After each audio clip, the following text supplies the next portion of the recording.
Do you like gardening, Tatty? Does that, like, bring you down? Have you tried gardening? I mean, with the size of my flat in London, I can't really claim to be very green-fingered. But sure, I've got a basil plant. Well, that's all you need. You're in. You get the prize. I've been doing a bit of gardening today because St Mungo's charity, which help with homelessness, have this fabulous garden in Clapham, and a few others as well. And people go there to help them sort of recover.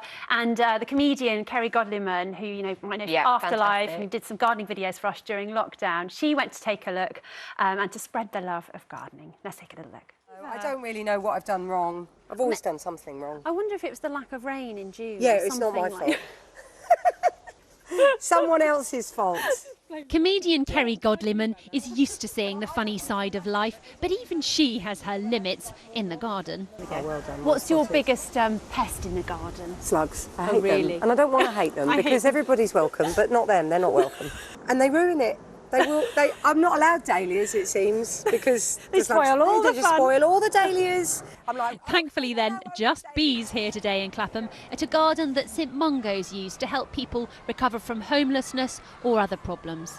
You're a master composter, I gather. I am. So is there some secret tips you can give me?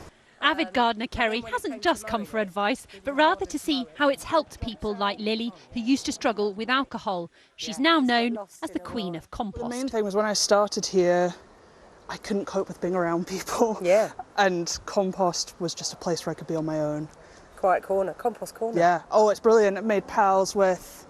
There's a little robin there that always comes, and it's come closer to me. So many worms.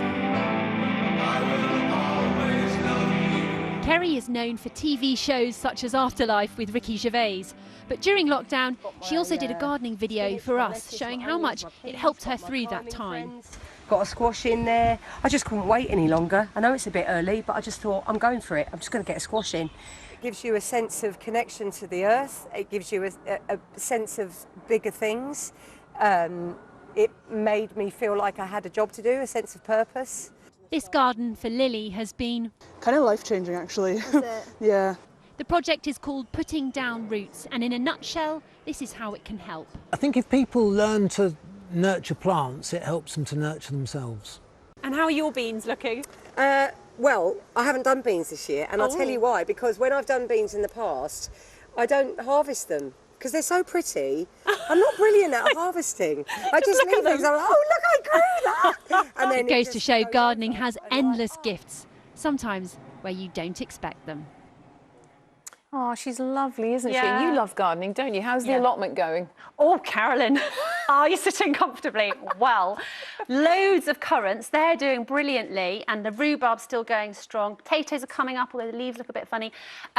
But wildflowers this year, I don't know if anyone else has had this problem, they're just a bit disappointing. I asked the gardener today and he reckoned it was to do with the dry weather that we had in June and maybe some in May as well. So I don't know what's going on. I'm not an expert, but I love it.